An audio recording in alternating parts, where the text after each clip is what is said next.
Salam değerli Bütöv Azərbaycan kanalının izleyicileri, hoş gördük sizleri.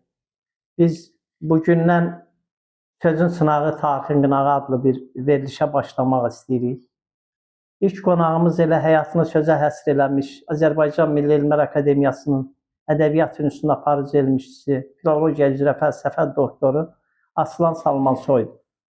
Aslan müəllim, belə bir deyim var, ədəbiyyat çox zaman tarixin güzgüsüdür. Bugün güzgüdən baxanda bu tariximiz necə görünür və bu ədəbiyyatımız necə görünür?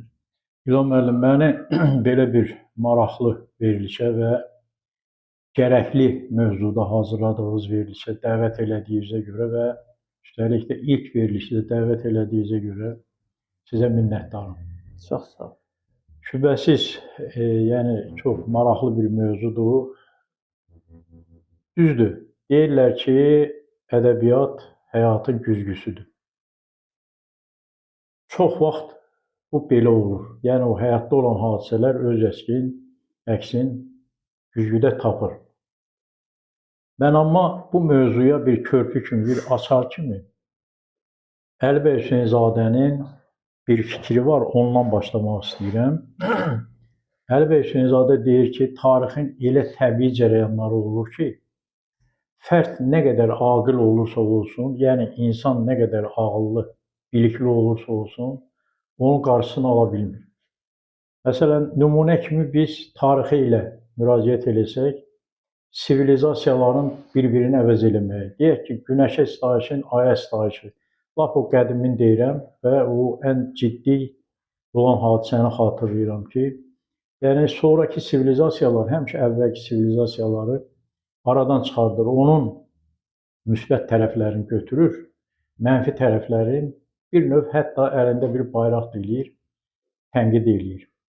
Ədəbiyyat da elə əvvəldən, bina-i qədimdən, bünövrədən çox mürəkkəb, ziddiyyətli bir dövrdə, hansı dövrü götürürsən götür, çox ziddiyyətli bir dövrdə deməli, inkişaf eləyib, yaranıb, davam eləyib.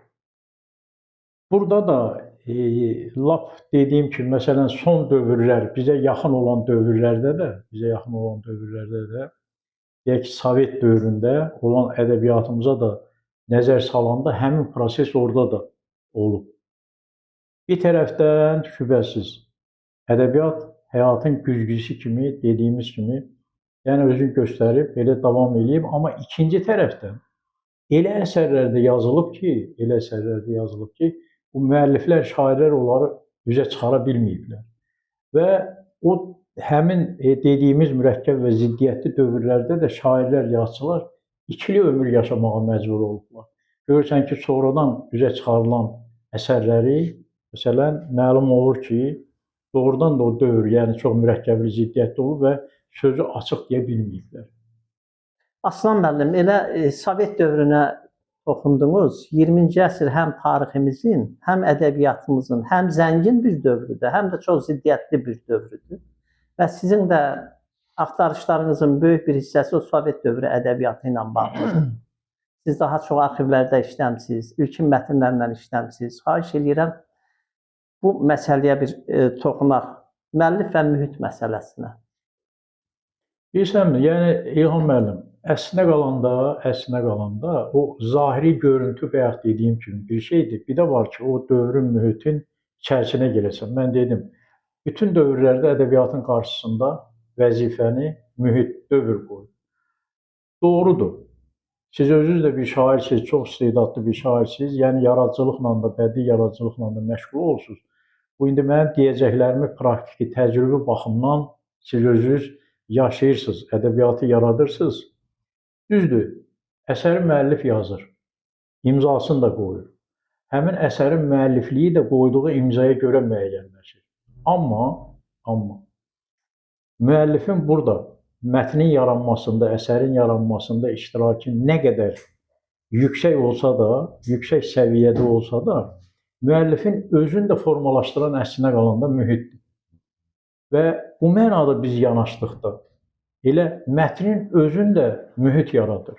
Məsələn, elementar lap deyək ki, nümunə kimi deyək ki, Nizami Gəncəvi heç vaxt bu dövrün əsərini yaza bilməzdi və yazmayıb da. Və yaxud da indi bizim ən istedadlı şairlərimiz, yazıçılarımız belə şübhəsiz orta əsr müəllifləri kimi, onların yazdığı kimi yaza bilməz. Yəni dövr mühit ədəbiyyatın qarşısında vəzifəni mühit dövr qoyur və buna görə də o dövrün yazıçılarına, Sovet dövrünün yazıçılarına da mühit, müəllif, mətn kontekstində yanaşmaq lazımdır. Və mühit çox geniş anlayışdır, İlham müəllim. Yəni özünüz bilirsiniz bunu. Mühit adı altında müəllifin doğulduğu, dünyaya gəldiyi, yazıb yaratdığı o mühit, şərait, zaman, hətta deyək ki, yaradıcılıq işləri ilə məşğul olanda orada o ədəbi cərəyanlar, senzura, ədəbi qurumlar, tənqidin ədəbiyyata münasibəti və s. bütün bunlara yəni diqqətlə yanaşmaq lazımdır. Onda obyektiv, yəni qiymət vermək olar həmin dövrə. Yəni mətnə mühitin içərisində, mühitdən kənar, hətta onda deyim ki sizə, təkcə mühit təkcə mətn yaratmır. Hətta aparılan araşdırmalar var, tədqiqatlar var ha. Onların da qarşısında vəzifəni yenə də mühit qoyur. İndi öz aramızdır. Məsələn, deyək ki, Sovet dövründə deyək ki, o dövrdə yazıb yaradan şairlərin əsərləri, hansı əsərləri önə çəkmək, tədqiq eləmək, onu da mühit müəyyənləşdirir. Yəni o mühit həm də bir növ siyasi senzura rolunda çıxış edir. Siyasi hakimiyyətin bir rıçağı kimi mən belə düşünürəm. Təbii senzura, ədəbi tənqid, yəni ki, bunlar elədir. Bugün sosial şəbəkələrdə bizim bir çox tanınmış söz adamlarına, şairlərimizə hədyanlar deyilir, böhtanlar deyilir. Bunların təkcə bu yaradıcılığında olan hansısa bir mənfi halı tapmaqdan çox insanların şəxsiyyəti hədəfə gətirilir, sənəti hədəfə gətirilir. Buna münasibətiniz? Onun səbəbi İlham müəllim. Birincisi mən onda görürəm ki, yəni çoxları o dövrün xüsusiyyətini, deyək ki, Sovet dövründən söhbət gedirsə, o dövrün xüsusiyyətin, o mürəkkəbliyin, ziddiyyətini bilmir, başa düşmür. Və deyək ki, Sovet dövründə o elə bir hardasa bir dırnaqarası ənənəvi olaraq da o Sovet dövründə yazıb yaradan şairlərə olan münasibət, hətta tədqiqat əsərlərində də elə bilin ki, o Sovet tədqiqat ənənələri vardı. Elə bir o davam etdirilir. Həmin o prinsip davam etdirilir. O prinsiplər əsasında o şairlərə, yazıçılara yanaşılır əsərlərinə. Amma əslində elə deyil. Məsələn, bayaqlar dedik, o mühit çərçivəsində Sovet dövrü şairlərinə baxanda, qiymət verəndə, o heç də ola bilər sənətkarlıq baxımından bir şairi başqa şairdən, yazıçını başqa yazıçıdan fərqləndirmək olar. Amma onların yazdığı axı eyni ideya, eyni deyək ki, sosialist quruluşunun tərənnümünə həsr olunubdur. Orada demək olmaz ki, məsələn, daha çox da siz bunu bilirsiniz. Lap belə konkret desək, Səməd Vurğuna qarşı münasibətdə, məsələn, o Hüseyn Cavidlə və yaxud da Əhməd Cavadla müqayisə olunur. Hüseyn Cavid Səməd Vurğundan nə az, nə çox 24 yaş böyük olur. Sovet hakimiyyəti qurulanda Hüseyn Cavidin nəinki şeyləri, xeyli kitabları çap olunmuşdur. Və yaxud da Hüseyn Cavidin ədəbi o mühiti tamam başqa bir ədəbi mühitidir. Hüseyn Cavid deməli Naxçıvandan İrana getdi, İrandan da Türkiyəyə getdi və orada təhsil aldı. Türkiyənin məşhur filosoflarından. O mühit, yəni Hüseyn Cavidi formalaşdıran mühit, Səməd Vurğunun mühiti deyil. Səməd Vurğun yaradıcılığa başlayıb 1922-23-cü illərdə Sovet hakimiyyəti qurulandan 2-3 il sonra və ilk çap əsəri də 1925-ə aiddir. Yəni burada tamam fərqli mühitlərdir. Eyni dövrdə yaşasalar da, deyək ki, sonradan eyni dövrdə yaşasalar da, amma bunların o ailə mühiti, təhsil mühiti, tərbiyə mühiti tamam başqa-başqa. Hətta mən deyərdim ki, dil mühiti. Yəni təbii, Hüseyn Cavidin dili daha çox Osmanlı ləhcəsində formalaşmışdı. Səməd Vurğun fərqli bir dillə gəldi ədəbiyyata? Orada da mühit məsələsi, bax Səməd Vurğun Qazax ədəbi mühitindən çıxdığına görə, orada folklor, xalq yaradıcılığı, deməli aparıcı xətti təşkil elədiyinə görə Cavid amma dediyimiz kimi Türkiyədə təhsil almışdı. Şübhəsiz orada da o mühitin Cavidin yaradıcılığına təsiri vardı. Və yaxud da Əhməd Cavadı götürək. Məsələn, Əhməd Cavad da Səməd Vurğundan 14 yaş böyük. Belə baxanda məsələn çoxları bəlkə də elə bilir ki, Əhməd Cavad quruluşu tərənnüm eləməyib. Əhməd Cavad Pambıq dastanı kim yazıb? Əhməd Cavad yazıb. Burada qınaq mənasında və yaxud da bir şairi başqasından aşağı və yaxud da yuxarı qaldırmaq mənasında deyil. Yəni o dövrün, mühitin mürəkkəbliyin, ziddiyyətli olmağın gərək ki, o tamaşaçı da, oxucu da, yəni bu tədqiqatçılar da bunu bilsinlər. Məsələn, Əhməd Cavadın şeirləri var ki, mən olaydım şeiri var. Deyir ki, bu sosialist quruluşunun tərənnümçüsü kaş mən olaydım. Onun 1928-ci ildə, bilirsiniz yəqin, deməli, Türkiyədə İstiqlal jurnalında onun şeirləri, 12 şeiri çap olunandan sonra burada Əhməd Cavada hücumlar başladı. Əhməd Cavad da, yenə deyirəm, onun mühiti də başqa bir mühit idi. Quruluşu o qədər, yəni o əvvəllər qəbul edə bilmirdi. Amma sonra görəndən sonra ki, mühit belə mürəkkəbdir, ziddiyyətdir, o çərçivələrdən kənara çıxmaq olmur. Şübhəsiz, yenə deyirəm, Pambıq dastanını da yazdı. Məcburiyyət Şübhəsiz, əlbəttə. Amma yenə deyirəm, burada o məcburiyyəti, yəni o dövrdə yaşayıb, hətta Hüseyn Cavidin özündə olsun. Hüseyn Cavid də, yenə deyirəm, 37-ci ilin iyununda bunu Rəfail Hüseynovun Vaxtdan Uca kitabında var. Yazır orada, verir stenoqramda ki, Hüseyn Cavid də söz verir ki, bundan sonra mən quruluşun uğurlarının, müvəffəqiyyətlərinə əsərlər həsr eləyəcəm. Və yaxud da Əhməd Cavad da, yəni bilirsən necədir? Burada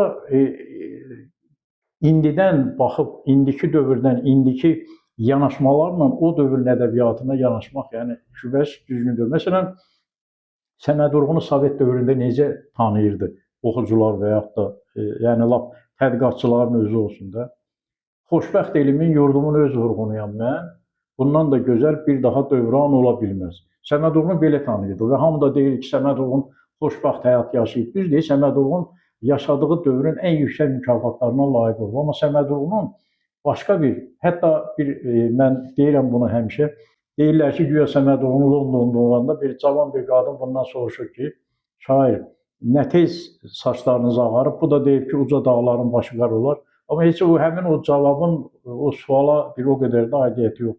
Səməd Vurğunun saçlarının ağarmağının səbəbi başqa o çap elətdirə bilmədiyi şeirlərində deyib onu, səbəbin orada deyir, biri gedir, biri gəlir, paxılların bu dünyada bir iblisdir, ilan başlı, balıq qanlı bu insanlar. Bir şairin yalnız ömrü tor içində gedir badır. Nə yazıq ki, bu sirrimi nə anlayan, nə duyan var. Axırda deyir, fəqət durur gözlərimin qarşısında bu iblislər. Ürəyimdə külək əsir, yarpaq düşür, tufan qopur. Gecəm keçir xəyal ilə sual verir mənə səhər. Hansı şair, hansı qələm öz vaxtında xoşbəxt olur? Orada deyirdi ki, dünyanın ən xoşbəxt şairiyəm. Yəni, bu həmin ədəbiyyata o dediyimiz kimi mühit, müəllif, mətn kontekstində qiymət verməklə yanaşı, o şairlərin, məsələn, deyək ki, konkret olaraq Səməd Vurğunun arxivinə girmək lazım. Onun əl yazmaları qalıb. Elə mən bura qayıtmaq istəyirəm. Yəni, düşünürəm ki, bugün diletantların səsinin daha gür çıxmağının əsas səbəbi mütəxəssislərin vaxtında bu məsələlərə aydınlıq gətirməməyində günahı var. Elə Səməd Vurğunla bağlı sizinlə nə qədər söhbətlərimiz olub. Şeirin ilkin variantı, sonraki variantı, yəni müəllif və mətn məsələsindən biz söhbətlər eləmişik. Təbii. Biz necədir? Orada da şübhəsi, yəni çox maraqlıdır. Bu İlham, düz deyirsən onu. Məsələn, Səməd Vurğunun tamamladığı 350 şeir var. Tamamladığı. Biraz belə tamamlanmayanları da bura aid eləsək, 400-dən yuxarı şeirdir. Amma tamamladığı 350 şeirdən 50 şeirin, 350 şeirin 3-dən birini Səməd Vurğun çap elətdirməyib. Elətdirə bilməyib. O bayaqları biri dediyim, məsələn, Axmaqlılar şeiridir. Və yaxud da böhtan şeiri var. Mənmiyəm məsələki vicdanı satan. Çəkilsin qapımdan bu qara böhtan. Mən ellər bağımda azad bir quşam. Biraz da vaxtımdan tez də olmuşam. İndi bu böhtanlar mənə dar gəlir. Saçlarım ağarır, ömrüm gödərir. Yəni, bax, o saçın ağarmasını bayaqlar dedim.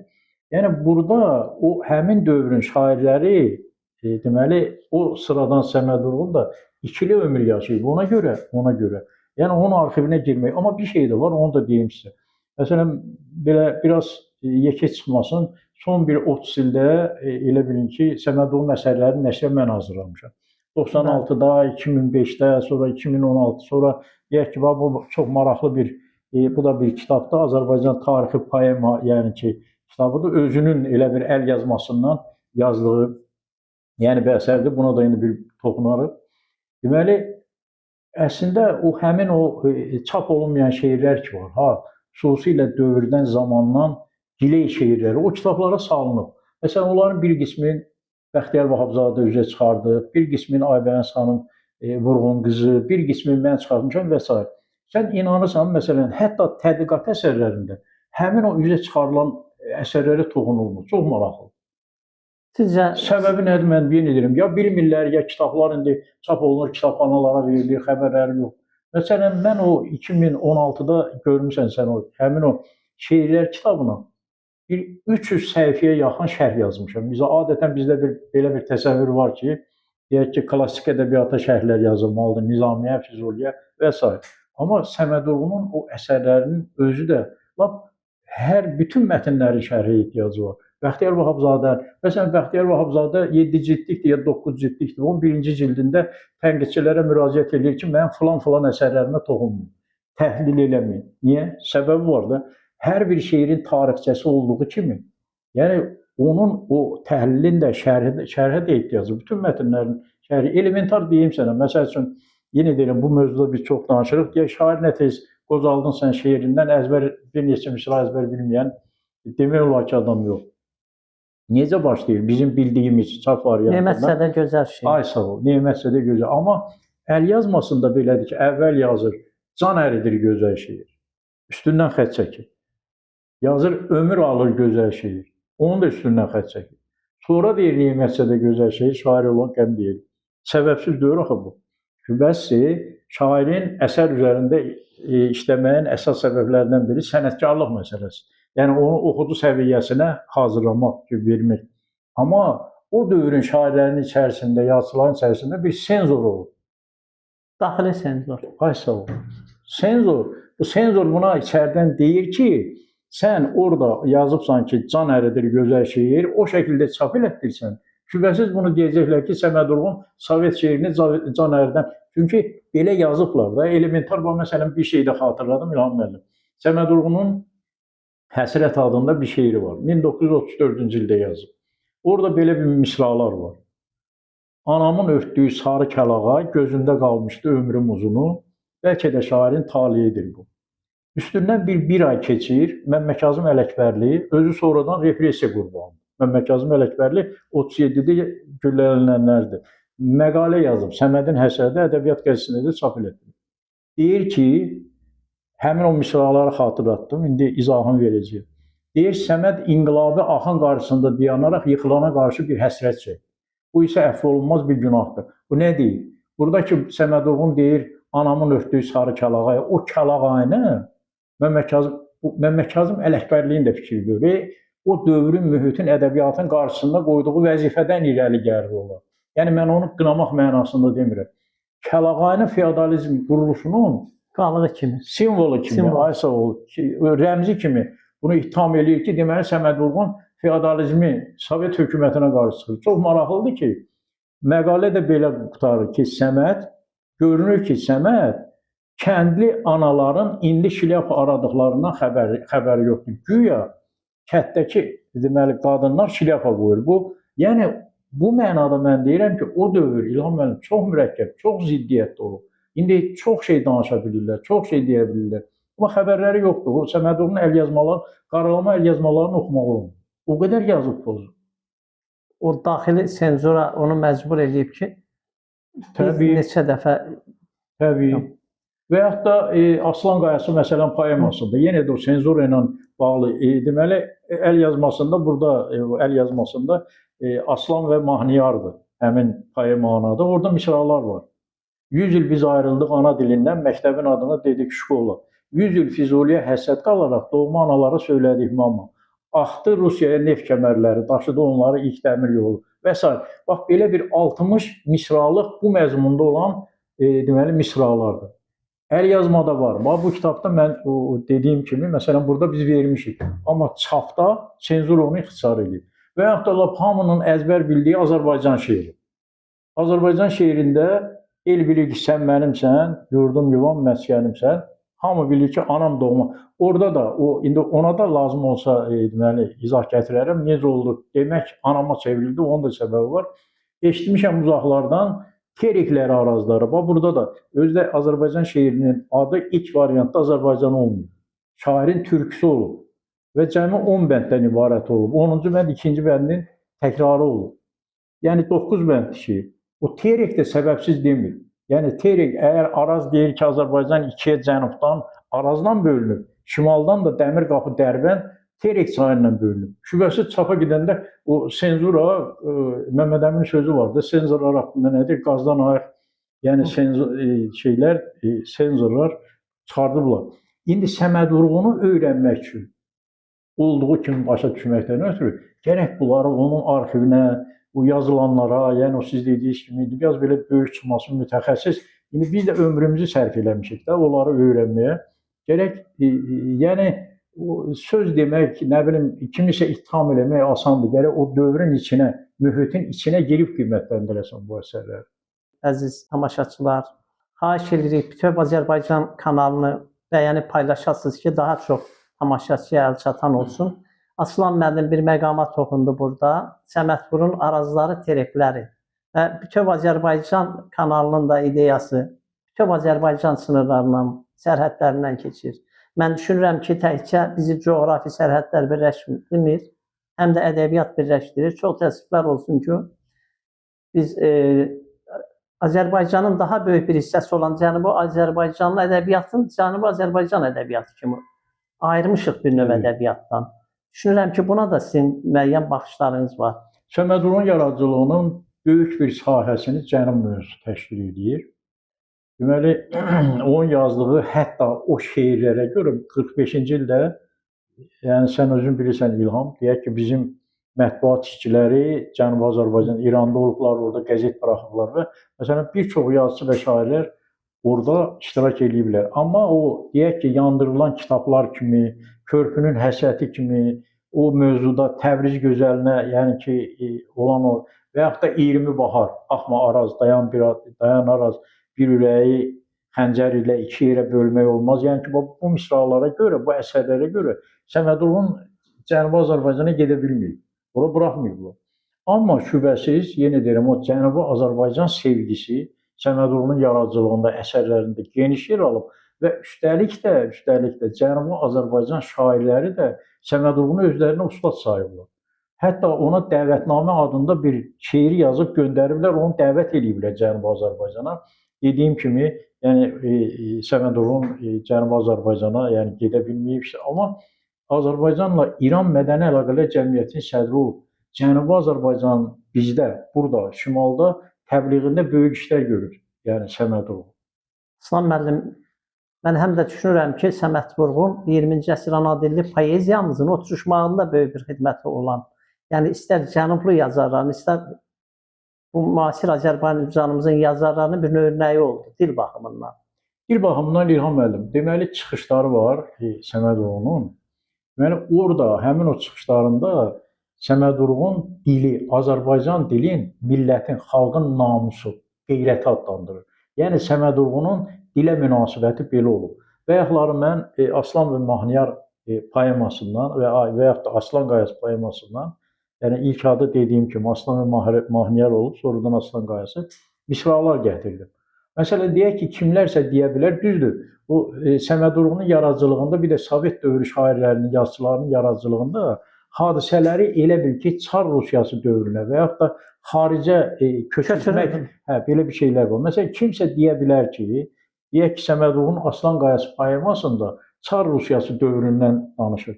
Amma Səməd Vurğunun 1942-ci ildə bir çıxışı var, muğam məsələlərinə həsr olunmuş bir konferans keçirilir və Səməd Vurğun da onda Yazıçılar İttifaqının sədri olub. Deməli, həmin çıxış çap olunub. Deyir ki, əgər Azərbaycan musiqi məktəblərində əvvəlcə etirazını bildirir ki, Azərbaycan musiqi məktəblərində tədris rus dilində aparılmamalıdır. Açıq çap olunub bu, 42-ci ildə deyib bunu.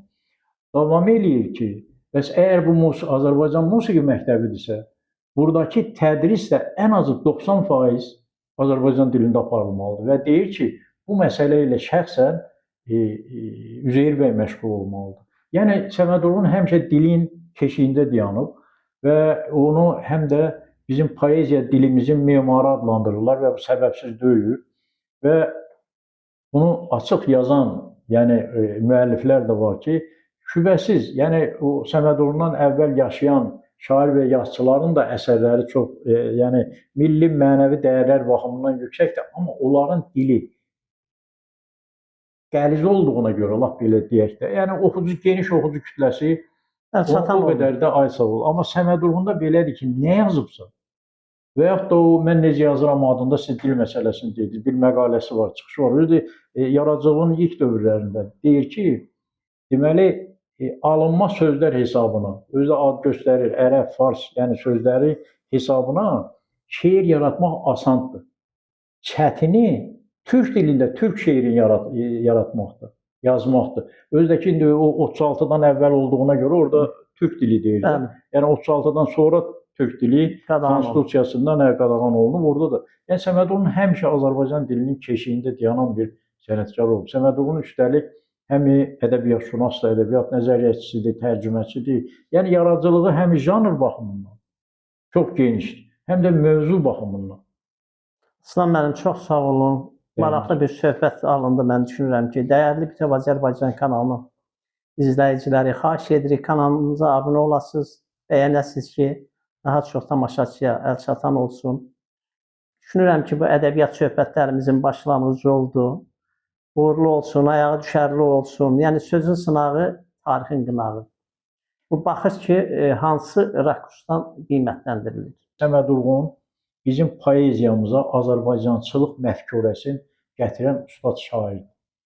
Bir. İkincisi, Səməd Vurğunun Azərbaycan ədəbiyyatında məxsusi yeri var, dövrü var. Yəni Səməd Vurğun ədəbiyyatımızda Səməd Vurğun dövrü. Üçüncüsü, Səməd Vurğun özünün parlaq üslubunu yaradan bir şairdir. Bilirsiniz, Mirzəlal deyir ki, Səməd Vurğunun şeirləri 100 şeirin içərisindən seçmək olur.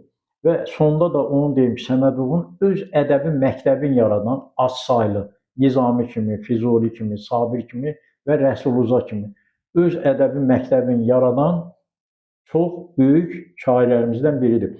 Və o həmin ədəbi məktəbin üzvləri kimlər olub? Yenə də Azərbaycanın ən istedadlı şairləri Bəxtiyar Vahabzadə, Məmməd Araz, Xəlil Rza, yəni bütün o dövrümüzün Əlyağa Kürçaylı, yəni bütün və bunları da fəxarətlə dilə gətirirlər.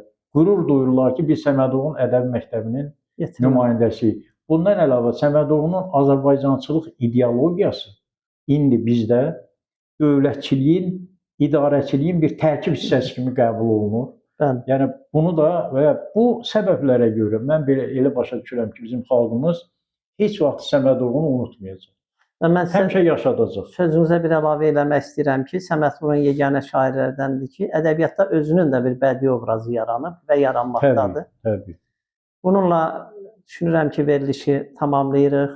Əziz tamaşaçılar, sağ olun, xoşça qalın. Növbəti görüşlərdə görüşmək arzusu ilə Bütöv Azərbaycan kanalına abunə olmağı, paylaşmağı unutmayın. Sağ olun, çox sağ olun.